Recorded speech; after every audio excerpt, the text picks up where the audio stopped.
the greatest of all time, a title that every player wants, a title that's hard to make a rightful claim to, but over the years, many have given that title a run for its money. In fact, each position has a heated debate about who their true GOAT is, and while I think their only correct answer at this time for any specific position is that Justin Tucker is the greatest kicker on God's green earth, there are debates nonetheless all throughout the board. But without any doubt, I don't think there is a more heated debate in the football community than when it comes to which quarterback is the greatest of all time. And many names get thrown around, some fairly, some not so much, some with resumes that would quite literally never be beaten, and some that want claim to the crown without winning anything of note. Which brings the question, what makes a GOAT? So today we'll go on a deep dive of the history of some of the greatest of all times and what really allowed them to thrive in the ways that they have. So first, let's start with the greats, and then begin to peel back layers. Now, to make sure you guys know that I'm speaking in good faith, you can trust that I'm never going to try to make a case that Jamarcus Russell could have been the GOAT if he had a better situation. Because hey, if you don't want to put the work in to be good, it's not going to happen. But when we look at situations of the big three, as I'll call them, we get an interesting picture. We have the unique situation of being able to look at the past, present, and future of GOATs. So without further ado, let's look back to the GOAT before the current GOAT space race, Mr. Joe Montana. And one more disclaimer. As I'm looking at some of these situations, it's not to discredit anything, just contextualize. So if you're a fan of these quarterbacks, don't take it personally like I'm trying to bring down their legacy. Joe Montana had a great college career at Notre Dame, but despite it all, he was taken at the 3rd round of the NFL draft. Now, to those who are already alarmed, yeah, that whole not being the highest quarterback taken in the draft thing is actually a common occurrence among the big three. In fact, only one of them was ever taken in the 1st round, but even then he wasn't a particularly hyped pick. But let's get back to the task at hand. So he was drafted to the San Francisco 49ers, not particularly to be the guy. In fact, over the course of his first year, he didn't start a single game and only threw for a total of 32 yards. To make this make more sense though, let's paint a picture of what the Niners looked like at the time of Montana's drafting. They hadn't been to the playoffs since '72 and hadn't won anything significant since their inception, and were currently coming off back-to-back losing seasons, with their most recent season only winning 2 games. So they pick up this quarterback out of Notre Dame to keep on the bench and let develop. They win only 2 games his first year there, but his second year he's able to beat out the starter to become the guy midway through the season. He even led them on this incredible 4th quarter comeback against the Saints from being down 35-7 in the first half to 35-21 at the start of the 4th quarter, and ending the game by getting them to overtime and then winning it all on a game-winning field goal. But from that small sample size of 7 games, they got a taste of what he could do. 1,700 yards, a 64% completion percentage, and most importantly, the realization that the 49ers may have just found their guy. And you see, that's actually part of the GOAT anatomy. That chance to step in with relatively low expectations after having some time to grow and fully optimize the weapons around you. And then the year after that, when you've fully taken the reins, you're supposed to shine. That year for Montana was 1981. He had weapons on offense like Dwight Clark, Freddie Solomon, and the ability to hand the rock off to Ricky Pett. In addition to this, he had a stout defensive core holding it down on the opposite side of the ball with names like Ronnie Lott, Keena Turner, Eric Wright, and Dwight Hicks, all combining to have the 2nd highest ranked defense in the league that year. But the big picture is this: when Montana was taking over, he had solid offensive pieces and a young, stout defensive core, and all of this will be important. But under the direction of 3rd-year head coach Bill Walsh, they were able to turn this scrappy group into more than just a good team, but a Super Bowl winning team. Only dropping games to the Lions, Falcons, and Browns, they marched through the Giants and Cowboys and eventually beat the Bengals in the Super Bowl. Now, we'll ignore the 82 season because of the player strike, but the 83 Niners were right back on top, making it to the conference championship before losing,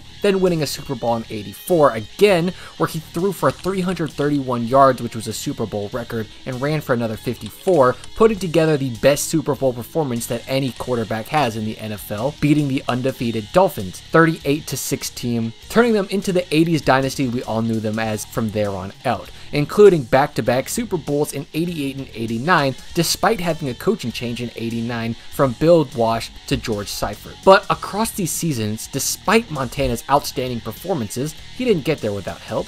In '81, like I said, he had the second highest ranked defense. '84, he had the #1 defense in the country. '88, he only had the 8th best defense, but of course, that defense allowed for only 12 points across the first 2 playoff games, and then stay firm against the Bengals, allowing for only 16 points, while Montana led the offense to score 20. But '89, Montana would have his best postseason run, scoring 126 points, which outscored his opponents by a whopping 100 points across that run. And if you did the math, you're like, holy hell, that means that the defense held his opponents to 26 points across 3 games, and yeah, he had the 3rd ranked defense as well. And this isn't a smear against him. Having a top 10 defense every Super Bowl run and a top 5 defense on 3/4 of those runs is actually part of the anatomy.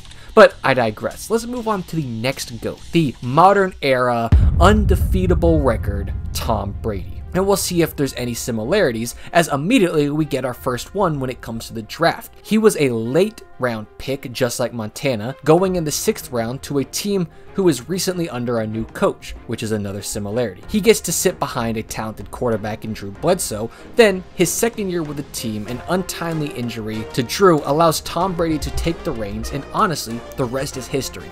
The Patriots would go on one of the longest lasting dynasties in football under his reign, winning a whopping 6 Super Bowls in 18 years. The whole time he's there though, you can almost separate it into 2 eras within this time.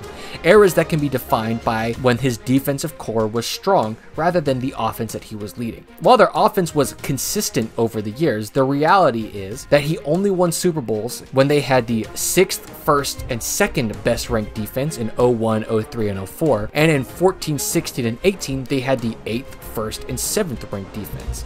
So, in fact, across these 2 quarterbacks, despite them being considered 2 of the greatest of all times, they ever only accounted for the highest ranked offense while winning the Super Bowl exactly 1 time when Joe Montana was able to be paired with the incredible core of Jerry Rice, John Taylor, and Roger Craig. And while it's often said that defense wins championships, why then do we make that such a big factor when analyzing these GOATs? But let me not get too far ahead of myself. We'll tackle the philosophical stuff later. Let's take a look at who many believe is going to be the future of GOATs in the NFL, the man I love to hate, Patrick Mahomes. Immediately, we see similarities between him and the other 2. While he is the highest drafted quarterback in this group of GOATs, he was still the 10th overall pick and the 2nd quarterback taken in an era where if you're not a top 3 pick, you're pretty much not seen as the future of the franchise. He also was the hardest case to analyze because he sat behind Alex Smith, and he was actually taken at a time when you had no reason to believe that he was going to start anytime soon. And maybe he could get in some late season games and become good trade bait, but once again, this isn't to say that he's bad, I'm just trying to paint the picture. So under Andy Reid, led by Smith, the Chiefs had been a playoff team 4 out of 5 years Smith had been playing there. In fact, in his first year, they got knocked out of the playoffs because of a poor defensive performance as they lost a shootout with the Colts with a final score of 44-45. But while they were able to see some success under Smith in 2018, the Chiefs thought they could do better, moving on to trade off Smith to the Redskins at the time, leaving Patrick Mahomes to take over with a crew like Tyreek Hill, Travis Kelce, Kareem Hunt, and Anthony Sherman to lead the offense. And man, did he lead that offense and explode this team into relevancy in his first year, leading the league's first-ranked offense with the most touchdowns, points, and yards by any team that year. But being hindered by a weaker defense, they would be picked apart defensively by a Tom Brady-led Patriots team, the 7th best defense in the league that year, with a final score of 31-37 in an overtime loss. But right now, they're on a historical run, winning the Super Bowl the very next year, losing one the year after that, and then winning back-to-back Super Bowls in 22 and 23. But what makes his run so different is that in 22, he was able to win the Super Bowl without a top 10 ranked defense. In fact, he did it without even a top 15 ranked defense. As far as current GOAT stories are told, this is something neither of the previous 2 quarterbacks had done, despite just the year after winning a Super Bowl leading the 15th ranked offense in this league, which is, once again, not something either of the teams have done. So what does this mean? Yes, Montana, Brady and Mahomes. They all had time to develop. They inherited a team with a good coach, a sound defense, and offensive playmakers. And yes, these guys did have to go to Super Bowls and win them. But when you take a step back, you realize that the assessment of what makes them great quarterbacks isn't always fair, because if you're telling me that the greatest quarterbacks of all time needed to have a top 10 defense in 13 of 14 Super Bowls that they played in and won, then how much greatness via the win column is really dependent on them. And the other nuanced part of having a great defense like these guys have consistently had is that when you force turnovers and get the ball back to your offense a lot, you're much more likely to do things that pop up on the stat sheets like score and get yards. But once again, this isn't to say that these guys shouldn't be considered the greatest of all time, because there's something to be said about the consistency that you provide to your team at this position to allow them to draft defensive players and not have to worry about the quarterback position, and to sit back and become game managers when need be to let your defense carry you. Because trust me when I say, I've seen quarterbacks that refuse to be carried. But the real question that I and many others have asked is, how would other highly talented quarterbacks fare if put into these goated situations? Let's say a guy like Justin Herbert, a man that I think no one would argue has insane amounts of talent, but was drafted and thrust into the show in his first year, and it showed. Lots of mental mistakes, but being coached by Anthony Lynn with his last year with the team, he's had 3 different head coaches in 4 years. You couple that with really only having Keenan Allen and his wide receiver 1 to throw to during his time there, and you still get a 2021 season where he put together the 5th best offense in the league, primarily by him throwing for over 5,000 yards. But he has no help from the 29th ranked defense, so he misses the playoffs entirely thanks to a defensive collapse against the Texans, Chiefs, and Raiders, all at the end of the season. And this isn't to say, oh, I think Herbert should be in the GOAT conversation, but can't you just wonder what his situation would be like if he had been put in a better position, how we'd view him? Or what about a guy like Trevor Lawrence?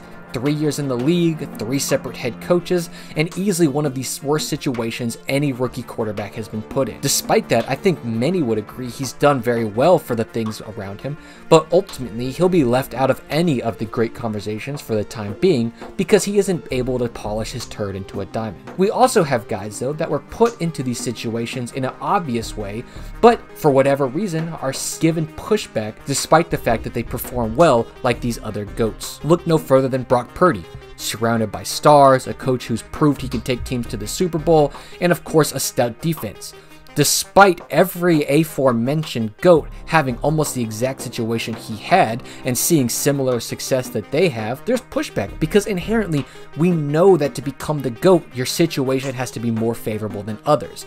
And even when we know this, as soon as Brock Purdy starts to experience some of the same success others have in the league, we will start to say whatever we have to make the narrative fit whatever we want it to. But using this GOAT-like anatomy, we can even detect some of the fraudulent goatage. For a long time, people had thrown Russell Wilson into the ringer as one of the top quarterbacks in the league. He always seemed like he was on the verge of greatness, but when we break it down, there was a 5-year period in a row where he had the best defense in the NFL. And with a good offensive core with Baldwin, Lockett, and Lynch, every other elite quarterback with that good core had taken the #1 defense almost to the Super Bowl and winning it at least back-to-back. But blame the play calling, blame the quarterbacking, blame whatever you want. He just wasn't able to do much to complement that defense except for 1 Super Bowl win. And even in that famed Super Bowl blowout, his defense gave him a billion opportunities to completely shred the Broncos' 22nd ranked defense in the league. But he threw for 206 yards and 2 touchdowns. Then, as the Seahawks defense got worse, the offense fell tremendously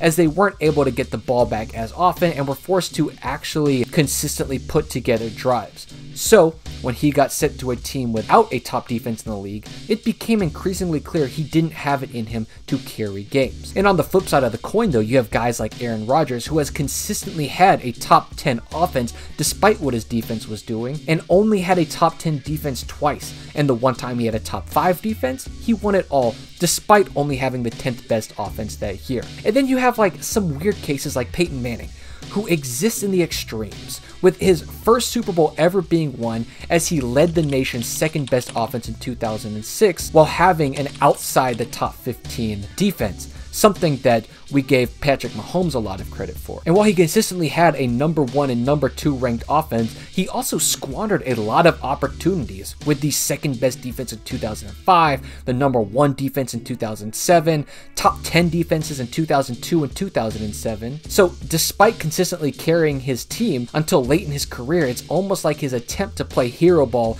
and be the solo carry to his team was his greatest downfall, and didn't win his second Super Bowl until he was with a top 8 defense with the Broncos and just relied on them to do a lot of the dirty work for him to win over the Carolina Panthers. And at the end of the day though, a true GOAT is whoever inspires you when you look in that mirror to work harder and become the best version of yourself. As you ask yourself, what would a Montana, Brady, or for me, Shane Leckler do today? But the similarities to those who are at the top is undeniable, as it becomes clear that perhaps the greatness that we think is all inherent to them specifically may be a higher result of the circumstances that they were put in. And perhaps the arguments we use against them in their reliance on their defense to carry them to win championships is the very things that make them great to begin with.